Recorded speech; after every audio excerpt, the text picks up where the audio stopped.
So for those that were with us last year, FOFA was still very much front of mind.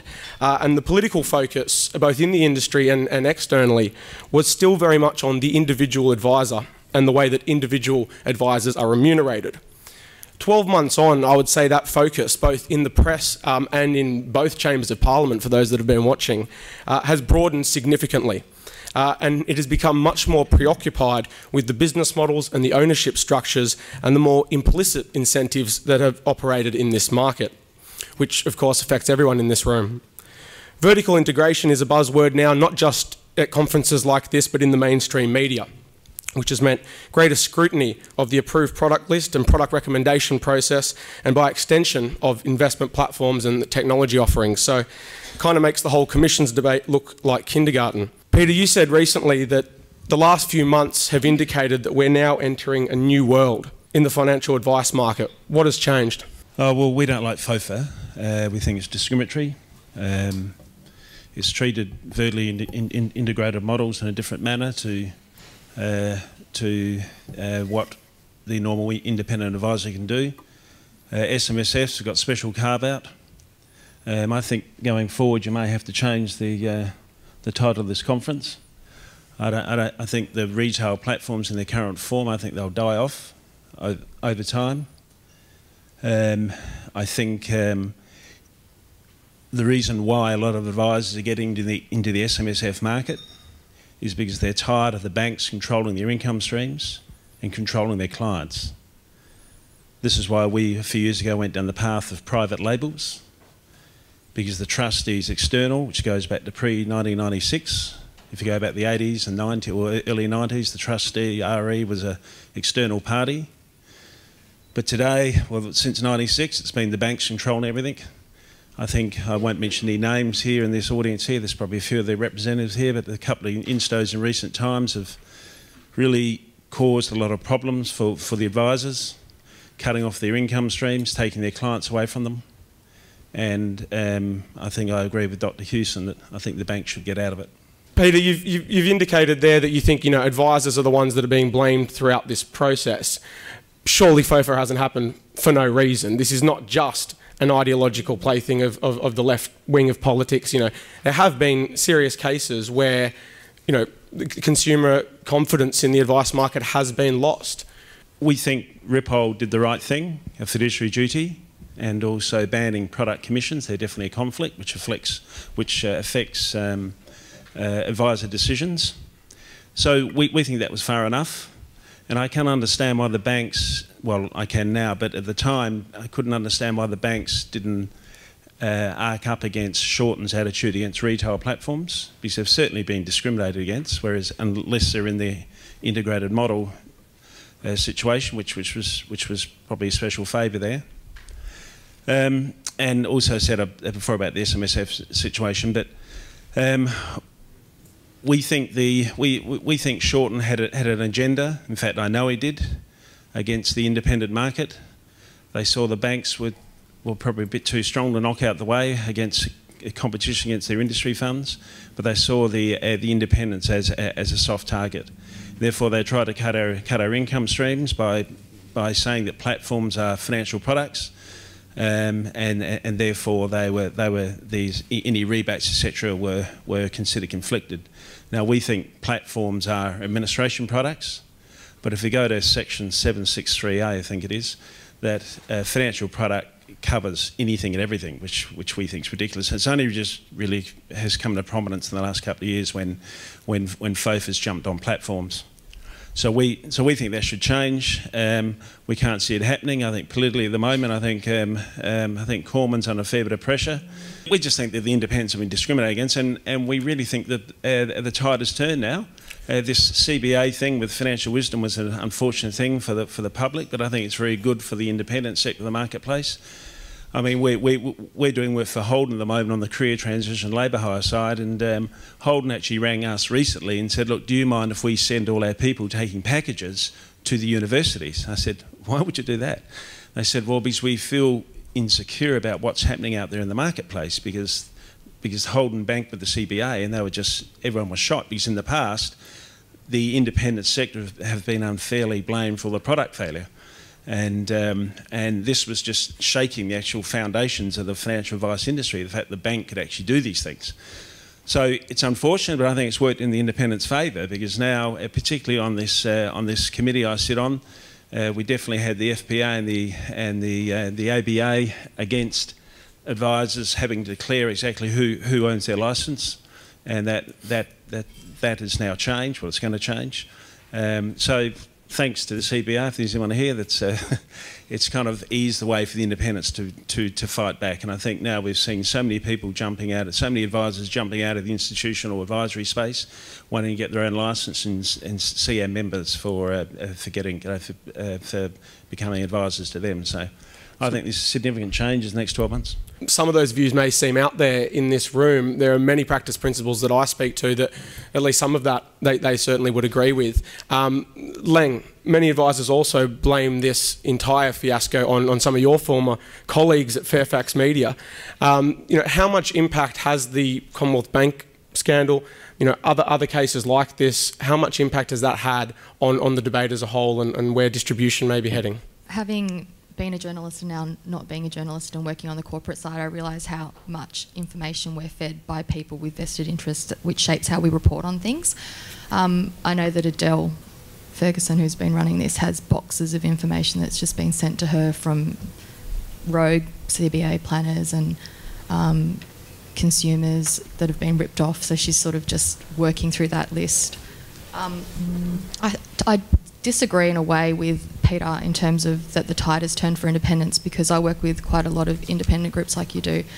But if you look at how much change there's been in that space in terms of mergers and sales, you're seeing a lot of disruption, but you're not really seeing any changes in the institutional space, which to me shows that there's still not a level playing field for independent dealer groups. And I think in order for independence to thrive,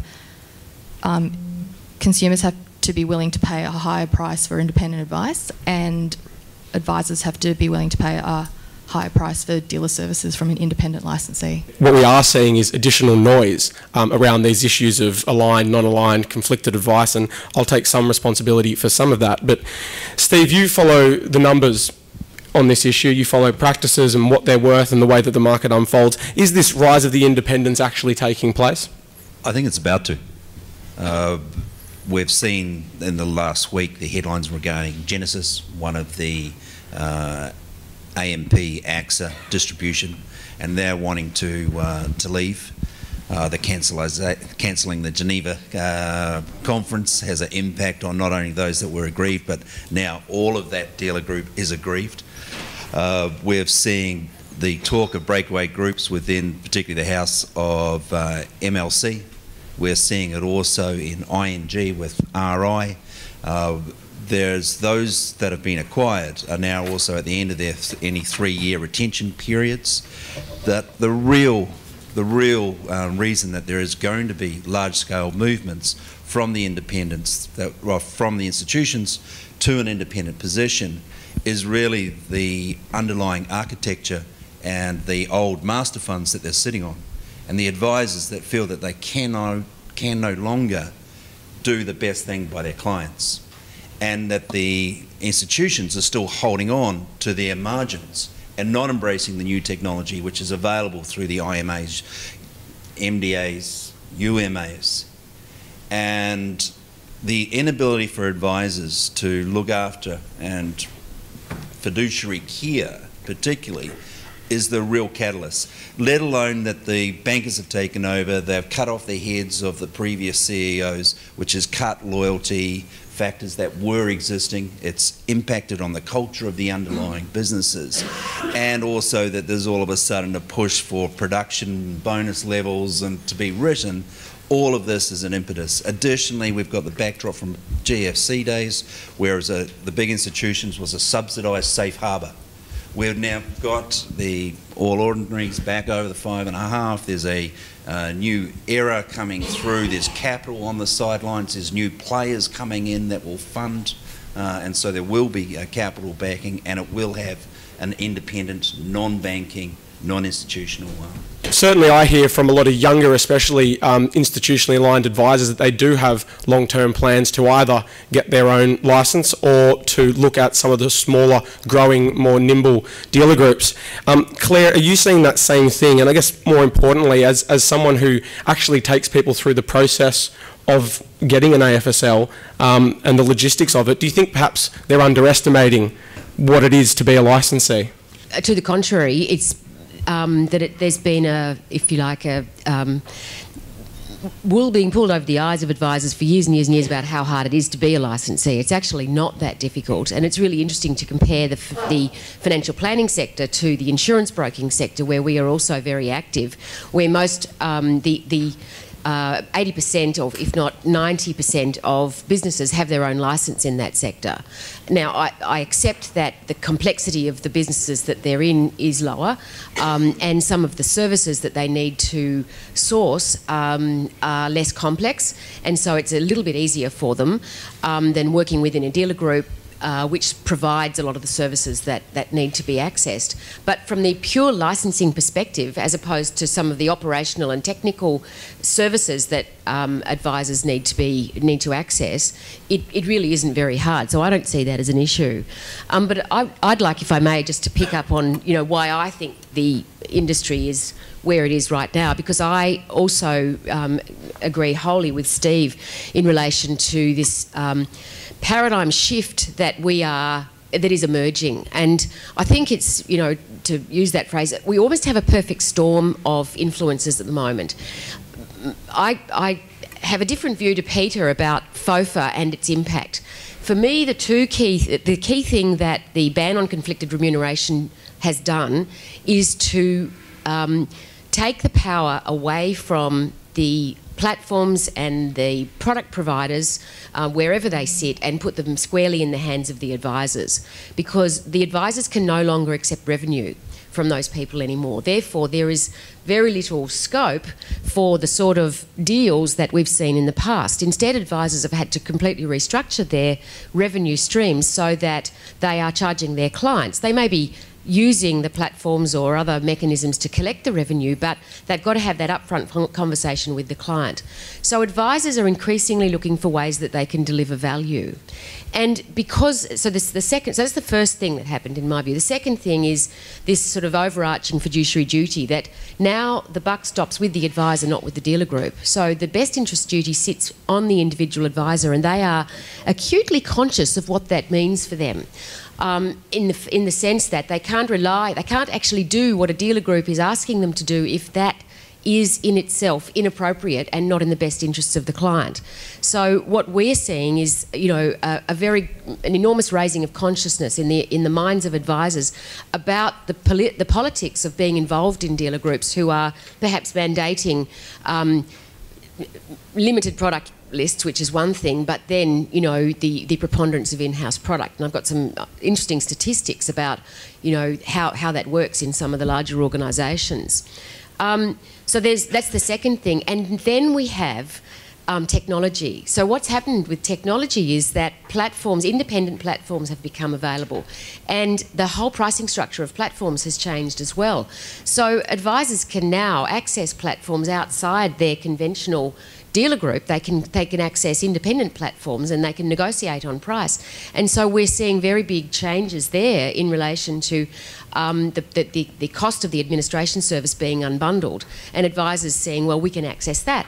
Then they find that they can also access, for example, research at a reasonable price. So advisors are looking at, well, if I'm going to have the conversation with my client myself about how I'm going to price, I need to be able to demonstrate that I'm delivering value. So many of them are actually saying, well, I can put together what I think is a cost-effective platform, cost-effective research, creating a product offering, and using someone to assist me to develop a model portfolio, which I may or may not deliver one-on-one with my clients, or I might do it through some sort of discretionary service. And all of a sudden, we have the advisor being very much more in control of, and particularly the independent advisory groups, very much more in control of the services that they're offering. And this is where probably our firm is doing the most work, is helping them to come to terms with what that involves for them, and particularly the extent to which they can offer discretionary services themselves rather than use conventional fund managers. Now, I'm the first to say that that worries me from a structural perspective, because do these people have the skills to do that?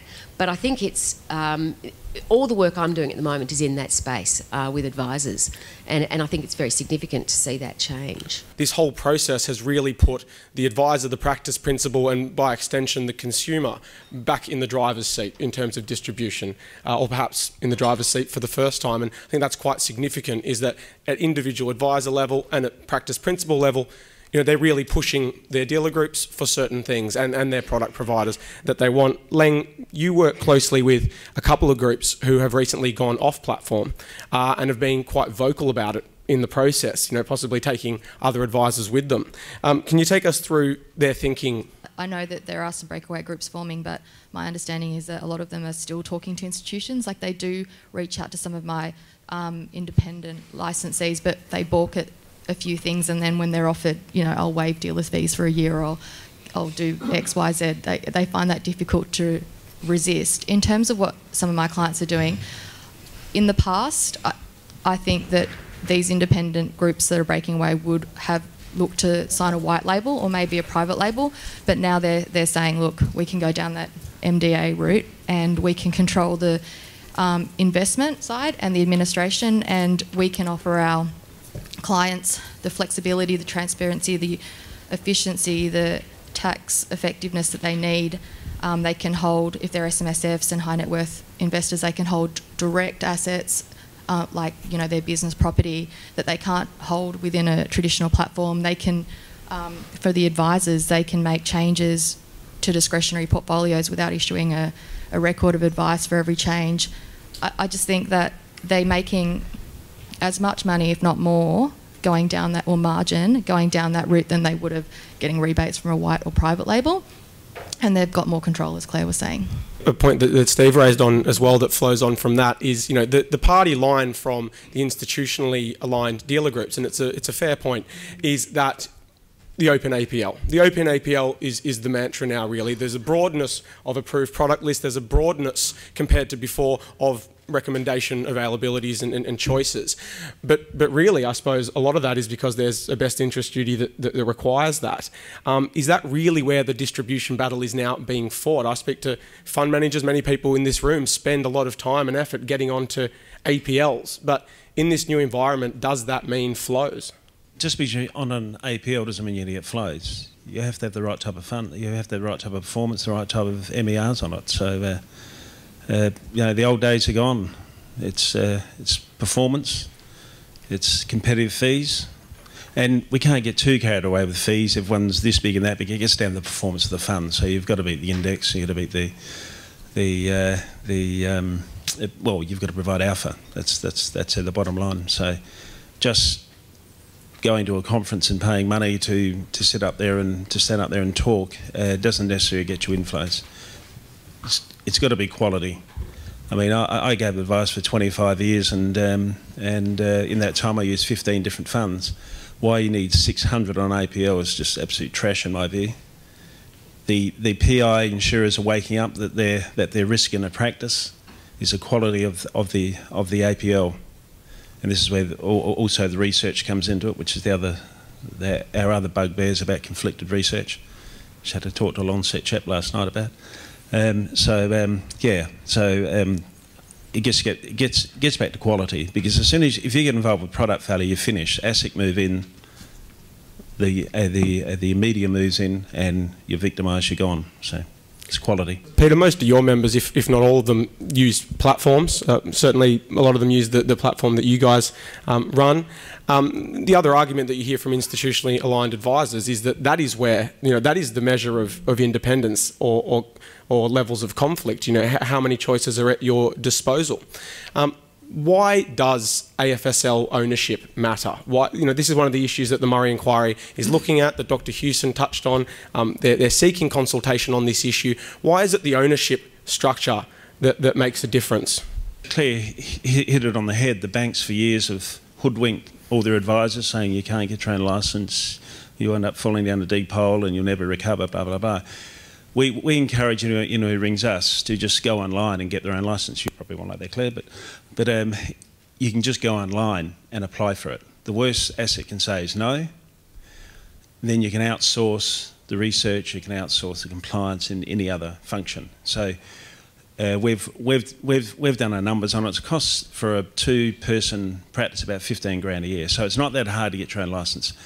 And therefore you can control your own destiny. But the most important thing, I think, is the source of research, because that's the information you're giving to the client. And this is where that research, if you've got polluted research which recommends certain strategies or products, you are an accident waiting to happen. So this is where we think it's important to have our own licence and also have proper research in place which is non-conflicted.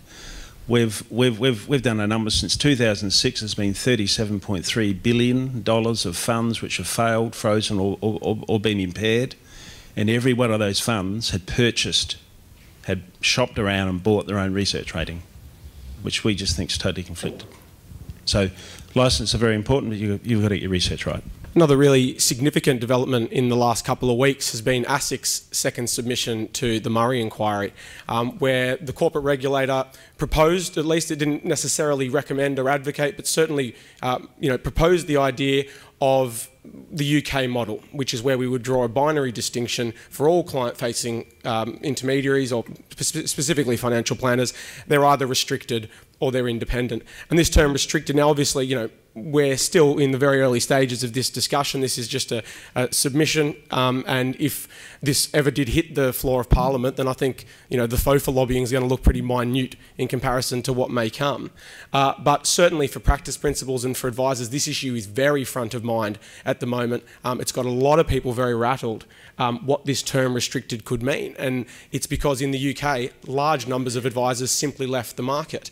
Either research shows mainly due to that, the term restricted, that they didn't like, and also due to raising educational standards, which of course is a major debate here at the moment. From each of you, what do you think this restricted term, what impact could it have, and is it appropriate? This concept of kind of classifying advisors has been around for a while. They were going to use the term financial planner, financial advisor, but that was going to be confusing, and now it's sort of restricted independent. I think that the biggest difficulty that we have, and what will hold this up, is where do you draw the line? Where do you know, how do you know whether you're on one side or the other? And I actually think that technology will take over, and sort of the collaborative economy will take over from that, so that it won't be necessary to regulate it. I'm working with a group right now who are developing an advisor rating system, which is going to be like a, if you like, Dimmy or any of those restaurant rating websites, but for financial advisors. And they propose to actually have every financial advisor on there with research details of that advisor's provenance. In other words, who their licensee is, whether it's how it's owned, etc., and to give what their authorisations are, and to give the public the opportunity to rate them. And I think that's going to overcome that problem, because what will happen is that advisors will actually have that information will be publicly available with education for consumers as to how they can interpret that information, and then indeed there will be consumer ratings of the advisors as well. Now, if and when that happens, that's going to be infinitely more powerful than any government register because of the ratings. And I think the inherent problem with the government register is that it doesn't necessarily have the information that people need to actually make the decision that they want to make. Whereas if you've got 20 people rating an advisor as rubbish and 20 people rating another one as being excellent, then you're going to really have some interesting moves in the industry. Most of the consumers going down the high street, they can go into a number of different labelled dealer groups, but they're all coming out with the same homogenised advice. We've only got two real systems that are Coin and X-Plan as far as the production of the plans. We've then got this whole sort of homogenised advice and structured portfolios, where the consumer believes that they've actually gone into three different ports, going to come out, but they come out with the same thing, maybe with a variance. I believe there is a need for the protection of the consumer and for consumer awareness that there should be a designation and a split. Before the social media, which I believe can be corrupted, has that link. Perhaps if I might ask a question, I'm really interested in where you think the split should be, though, Steve. Well, can I answer that? The split is quite clear. A person who runs their own practice without institutional ownership and runs their own AFSL should be on the independent side. Those on the other side who are licensed back through an institution, even though they may run Johnny Smith or Mary Smith and Associates, licensed to financial wisdom, those who have any ownership at all should be considered restricted. Because even if XYZ Bank owns 10% of a practice, the reason why they're investing in that practice is not because the practice is profitable, it's because they want the clients' monies into their funds management division, because that's where the profits are. So basically, any ownership at all should be considered restricted, because the only reason the bank is getting involved in there is because they want the money to go into their manufacturing division, because that's where the profits are. There's no profits in financial advice. Well, there's minimal. It's all in manufacturing. So it's quite clear you're either with the institutions or you're independent. I think there's some excellent advice within the large institutions as well, that the excellent advice is not purely the domain of the independents. There's the area that's getting more conflicted now is the platform space. And then, so I think it's that if there's the illustration of best of breed being adopted, then I believe that that is unrestricted. And so it's the demonstration of that. If you're going into a financial planning and it's like Coles and it's only got home brand, that's restricted. However, if you have choice and selection, both on platforms, you know, Australian Unity could be deemed to be an institution, yet they allow 4 different platforms. They allow for the selection of individual stocks within the ASX. 200, I think, is the domain.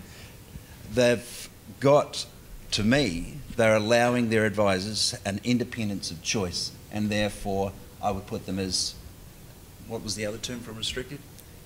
Independent. Yeah. Brackets independent. The problem with that is it's not just brackets independent. In the industry, we have these discussions, you know, about these things, but the Corporations Act is quite specific. Correct me if I'm wrong, Claire, about what an independent provider is. Should this restricted term ever become a reality, we're talking about very, very few practicing advisors who would meet the independent definition. Does that need to be rethought in order for any of this to make sense? The restriction on independent, as everybody knows, is that unless you rebate 100% of your commission in a timely fashion to your clients, you can't call yourself independent. Now, what's interesting about that, of course, is that we no longer have commissions. Well, in theory. And increasingly, you know, the commissions will go. So that debate about independent, in terms of a concept, can disappear. But I think just you know, listening to what Peter and listening to what Steve said, the key issue is independence necessarily a measure of capability and competence? Independence is just one, your ownership is an element that goes to conflicts of interest, but it's not the be-all and end-all of whether or not consumers are going to get good advice or advice that's in their best interests. There's a capability element there as well. And I mean, if we go back to the history of financial services reform, it was thought back in 2002 that merely disclosing information about relationships and remuneration would solve the problem, because consumers would be able to draw the implicit assumption must have been that consumers could draw the parallel between someone who had a disclosed association and remuneration being paid by the product provider as to whether therefore the advice was going to be independent or whatever. Well, clearly that didn't happen, and there's a whole range of reasons why it didn't. We've taken away the conflicted remuneration now, so commissions are not able to be paid going forward, but we still have the concept of institutional ownership or other forms of related ownership. So that's just, again, only one factor, but that wouldn't have prevented Storm. It certainly might have prevented the Commonwealth Bank scandal, but it wouldn't have prevented many of the other problems that we've had with Westpoint and advisors, you know, pushing product because they were receiving large remuneration, or because they genuinely didn't, from a professional level, understand what the implications of some of the things that they were potentially doing might have on their clients going forward. So, I mean, my view about the independent restricted debate is that it's only one element that needs to be managed here, and that the key element is professionalism. So until we have the sort of, and I agree with Steve that there are great advisors in banking organisations who are insulted by this debate, just as there are terrible advisors in the independent market who've caused real problems for clients. So, you know, I just think we shouldn't focus on one of the levers when there are so many levers that actually need to be managed at the same time. Sure, and I suppose the reason that I give such focus to this is because this is front of mind, very much so, for practice principles. And if we look at the rumblings that are certainly happening now within a lot of the dealer groups, whether they leave or not will depend largely, as Leng said, I think, on the deals that are struck. But certainly this issue is front of mind, and a lot of that has come from the mainstream media coverage of vertical integration.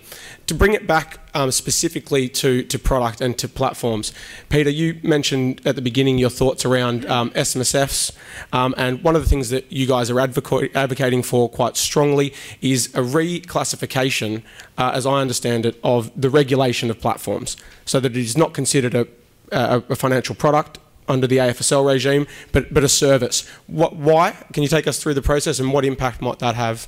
Sure. Well, it gets back to 923A, which is the definition of independence, and it states there that if you receive any income from a financial product, now we consider financial products to be investment, which people invest in, not the actual platform, with the exception of probably Clonal First State. They're the First Choice Fund, which is laden full of their own products. Most of them are just strict platforms with selections there. So we would like to see that change. We would like to see retail platforms be treated as if the SMSF space. We think that it's a bit of a conflict, even though we have a good relationship with the NTAA and all the accountants there.